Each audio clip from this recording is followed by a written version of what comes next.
Hi hello നമസ്കാരം. പുതിയൊരു വീഡിയോയിലേക്ക് എല്ലാവർക്കും സ്വാഗതം. ഇന്നത്തെ വീഡിയോയിൽ നിലമ്പൂർ വേട്ടയ്ക്കൊരുമകൻ ക്ഷേത്രത്തിൽ വലിയ കളമ്പാട്ട് ഉത്സവം ഉണ്ടായിരുന്നു. അതിന് പോയ കുഞ്ഞു കുഞ്ഞു വിശേഷങ്ങൾ അടങ്ങിയ ഒരു കുഞ്ഞു വീഡിയോ ആണ്. അങ്ങനെ ഞങ്ങൾ കവാടൊക്കെ കഴിഞ്ഞ് ഇതിൻ്റെ ഉള്ളിലേക്ക് കയറി. ഉള്ളിലേക്ക് കയറിയപ്പോൾ ആദ്യം തിരക്കും കാര്യങ്ങളൊന്നും കണ്ടിട്ടില്ലായിരുന്നു. ഞങ്ങളൊരു 10-10:30 ആയപ്പോൾ എത്തിയിട്ടുണ്ടായിരുന്നു. അപ്പോൾ അധികം തിരക്കും കാര്യങ്ങളൊന്നും കണ്ടിട്ടില്ലായിരുന്നു. കുറേ അങ്ങോട്ട് നടന്നപ്പോഴാണ് നല്ല തിരക്കുണ്ടായിരുന്നു.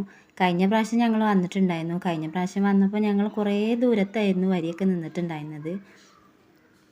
ഞാനും വീടിൻ്റെ അടുത്തുള്ളൊരു ചേച്ചിയായിരുന്നു. ഞങ്ങൾ രണ്ടുപേരായിരുന്നു വന്നിട്ടുണ്ടായിരുന്നത്. അങ്ങനെ ഞങ്ങൾ വരിയൊക്കെ നിന്ന് കുറച്ച് അവിടെ എത്തിയപ്പോൾ ഞങ്ങൾ ഇന്ന് അമ്പലത്തിൻ്റെ ഉള്ളിൽ കയറിയിട്ടൊന്ന് തൊഴുതിറങ്ങാമല്ലോ എന്ന് വിചാരിച്ച് അങ്ങനെ ഞങ്ങൾ ഉള്ളിൽ കയറി കുറേ സമയം അവിടെ നിന്ന് പ്രാർത്ഥിച്ച് കഴിഞ്ഞിട്ട് പിന്നെ ഞങ്ങൾ പുറത്തിറങ്ങിയിട്ട് പിന്നെ നേരെ സദ്യ കഴിക്കാനുള്ള വരിയിൽ കയറി നിന്നു. നല്ല തിരക്കുണ്ടായിരുന്നു. എന്തായാലും ഞങ്ങൾക്ക് ഫസ്റ്റ് ട്രിപ്പിൽ തന്നെ സദ്യയൊക്കെ കിട്ടി. ഒരേ സമയം ഒരു 500 പേർക്കൊക്കെ ഒന്നിച്ചിരുന്ന് ഭക്ഷണം കഴിക്കാനുള്ള സൗകര്യം ഉണ്ടായിരുന്നു അവിടെ. അതുകൊണ്ട് തന്നെ പെട്ടെന്ന് എല്ലാവർക്കും ഇരുന്ന് ഭക്ഷണം കഴിക്കായിരുന്നു. വരി കുറേ അങ്ങോട്ടാണെങ്കിലും കുറച്ച് സമയം കൊണ്ട് തന്നെ ഇതിൻ്റെ ഉള്ളിൽ കയറിയിരുന്ന് ഭക്ഷണം കഴിക്കാനുള്ള സൗകര്യം ഉണ്ടായിരുന്നു. ഞാനിതിൻ്റെ ഒരു ചെറിയൊരു ഐതിഹ്യം പറയാം. എൻ്റെ അറിവ് വെച്ച് പറയാണ്.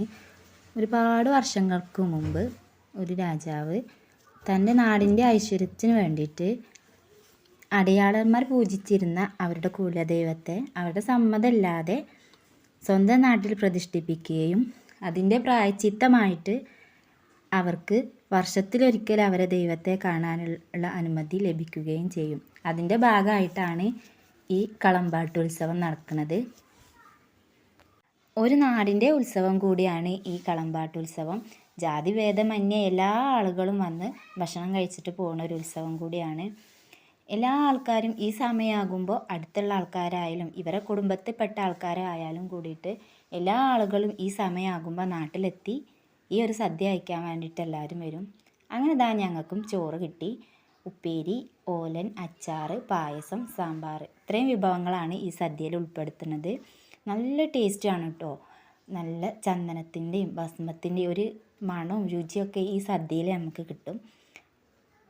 അങ്ങനെ ചോറിനലൊക്കെ കഴിഞ്ഞിട്ട് പിന്നെ നേരെ ഞങ്ങൾ പുഴയ്ക്ക് ഇറങ്ങി. ഈ പുഴയിൽ ഈ സദ്യ വിളമ്പിയിട്ട് ആദ്യം ഒരു ഇല ചോറ് ഈ പുഴയിൽ ഒഴിക്കും. എന്നിട്ടാണ് ബാക്കിയുള്ള ആൾക്കാർക്കൊക്കെ ഭക്ഷണം കൊടുക്കുക എന്നാണ് പറഞ്ഞ് കേട്ട അറിവ്. ഇവിടെ ഒരുപാട് കാഴ്ചകളുണ്ട് കാണാൻ.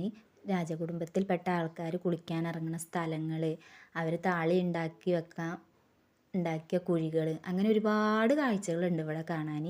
നല്ല ഭംഗിയുണ്ട് കേട്ടോ കാണാൻ. ഭക്ഷണം കഴിച്ചിട്ട് എല്ലാ ആളുകളും ഇവിടെ വന്നിട്ട് കുറേ ഫോട്ടോസും കാര്യങ്ങളൊക്കെ എടുത്തിട്ടാണ് എല്ലാവരും മടങ്ങുന്നത്. അങ്ങനെ ഞങ്ങളും കുറേ ഫോട്ടോസും കാര്യങ്ങളൊക്കെ എടുത്തിട്ടാണ് ഞങ്ങൾ തിരിച്ചു പോകുന്നത്. അങ്ങനെ ഇവിടുത്തെ കാഴ്ചകളും ഫോട്ടോ എടുക്കലൊക്കെ കഴിഞ്ഞിട്ട് ഞങ്ങൾ തിരിച്ചു പോന്നപ്പോൾ ഇതാ എൻ്റെ ഫ്രണ്ട്സിനെ രണ്ടാളെ കണ്ടു കേട്ടോ. ഇവരെ പെട്ടെന്ന് കണ്ടപ്പോൾ എനിക്ക് ഭയങ്കര സന്തോഷമായി. കുറേ കാലങ്ങൾക്ക് ശേഷമാണ് ഇവരെ കാണുന്നത്.